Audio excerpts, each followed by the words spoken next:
This engine behind me is massive, and it only makes 1,000 horsepower, which isn't even the most we have to offer.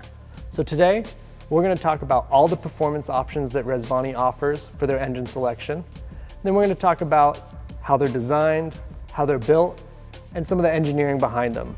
I'm Mike, let's talk about engines. We're continuing our conversation about the technical aspects of Rezvani vehicles. To get to the most eye-catching, or I guess ear-catching statistic out there, the 1,300 horsepower, we first need to talk about performance engines in general. And before we can do that, we need to talk about engines in general. So we'll get to this engine, but let's start with another one. All engines require three things to run: air, fuel, and spark. If you don't have any one of those, your engine's not going to start. We get fuel from our fuel lines back here.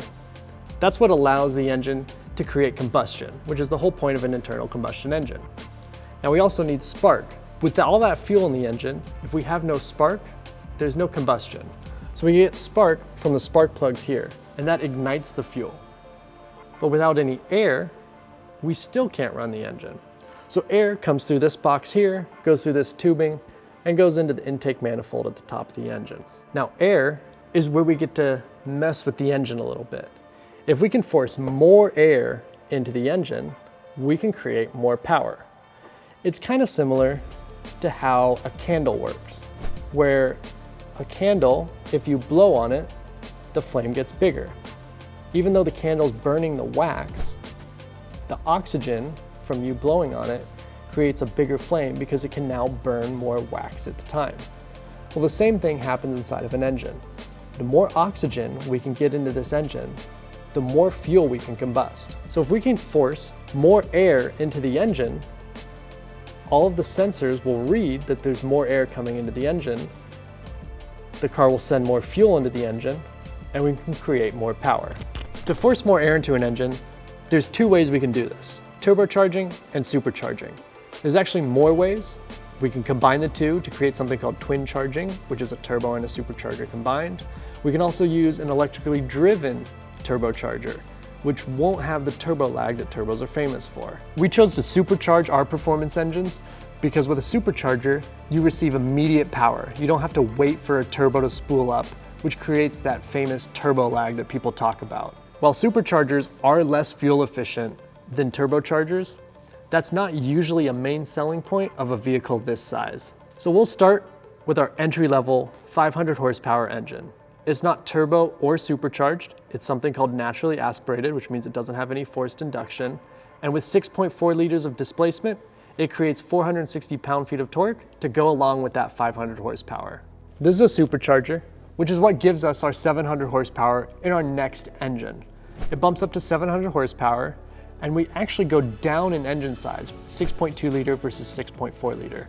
This is an increase of volumetric efficiency, which gives us a 27% increase in volumetric efficiency over the previous engine. It essentially boils down to this: per liter, that engine makes 27% more power than our base model engine. And it's thanks to this supercharger here. While our 500 horsepower engine and our 700 horsepower engine may look very similar on the outside with the exception of the supercharger, the internals were significantly upgraded because they need to cope with much more power per combustion event. New connecting rods, relocated piston oil squirters, and a new crankshaft top the list. However, 90% of the internals in the engine have been changed. And with all this extra power comes the need for more cooling. Specifically, an oil cooler, a transmission oil cooler, an intercooler, and larger radiator fans to handle the amount of heat that our 700 and our 1,000 horsepower engines generate. Speaking of 1,000 horsepower, this engine that we've been walking around this whole time, this one actually creates 1,000 horsepower, thanks to our good friend, the supercharger. Now, with more power, we need more strength inside of the engine.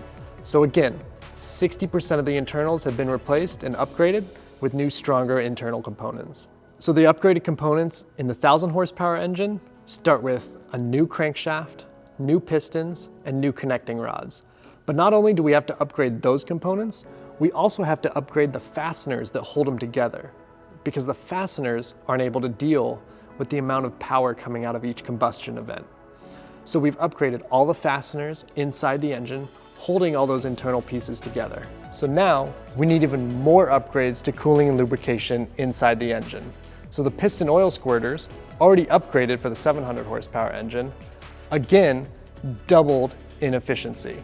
The supercharger has integrated air and heat exchangers, and again, we still have the oil cooler, we still have the transmission cooler, and we still have the bigger radiator fans. Now you're probably thinking that that kind of power would ruin the transmission. Well, we've upgraded the internals of the transmission as well as the cooling of the transmission.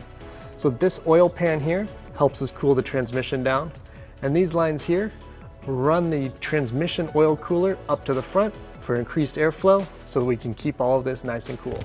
Before we get to the 1300 horsepower engine, we need to talk a little bit more about cooling.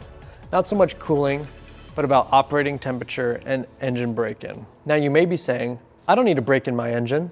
They run these things up to redline at the factory, so I'm good to go. However, hear me out.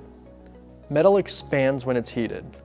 At the factory, while they do run these up to redline, they've made sure the oil's at the correct temperature, the coolant's at the correct temperature, and they run them all the way up to redline, but the engine never gets fully heat soaked. The internal components never expand to their full size, and as such, there's no premature wear on the engine. And now, engine break-in, or mechanical run-in, as it's called in manufacturing, falls to you, the proud owner of a new car. Synthetic oil is a better lubricant, and while normally this is great, during break-in, it actually has the opposite effect. It slows down your engine break-in. Once you're at 2,000 miles, that doesn't mean all the rules go out the window. We still need to make sure that every time we use the engine, it gets up to operating temperature before we start mashing on the throttle. Our engines are built with very tight tolerances between the metals. And with those tight tolerances, we really need a viscous oil to be able to fit in those tiny crevices in the engine. That way, we make sure that everything in the engine is lubricated properly before we start really putting pressure on the engine. If, for instance, you live in Antarctica and you go outside to your Rezvani in the morning and you start doing top speed runs, the engine will shut off on you, and it's doing that to protect itself so that it doesn't cause damage to the engine before the engine's heated up. Engine oil needs a chance to become viscous enough to fit in those tiny tolerances that we were talking about earlier. If the engine detects that this hasn't happened, it will shut itself off. So now let's talk about that 1300 horsepower. This is our highest performing engine. On race fuel, it creates 1100 horsepower, and on E85, it creates 1300 horsepower, and probably also gets 5 miles a gallon. We could go higher than 1300 horsepower, but for reliability's sake, we capped it at 1300 horsepower on E85.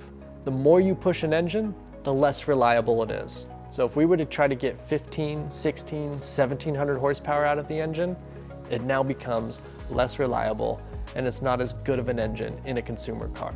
Now you may be asking, what's E85? E85 is a blend of ethanol, which is what the E in E85 stands for, and gasoline. 85% ethanol, 15% gasoline. Now, if you live in the United States, according to the US Department of Energy website, E85 is anywhere between 51 and 83% ethanol. So it's not quite as good as gasoline outside of the United States. However, with that, we can still create 1300 horsepower. Your vehicle will have 1300 horsepower, whether you live in the United States or out of the United States. So what did we do to get the extra horsepower out of this engine? Well, for starters, we increased the engine size from 6.2 liters to 7 liters, and we increased the boost of the supercharger. Again, we cooled the car using an intercooler, an oil cooler, and the larger radiator fans mentioned before, but we also vented the hood so that heat could escape through the hood, and we vented the fender liner so that heat could escape into the wheel wells. We used all these cooling tactics to keep the engine at a regular operating temperature, because to create that much power, we also create a lot of heat, and that heat needs a way to escape from the engine compartment. So now, what is the point of all of this? Gas engines are going to be phased out, whether by choice or by the feds. So where do we go from here? We'll keep an eye out for Rezvani press releases, because we're definitely sending the internal combustion engine out with a bang. Comment what you want us to talk about next, and subscribe if you want to see more like this. Adios!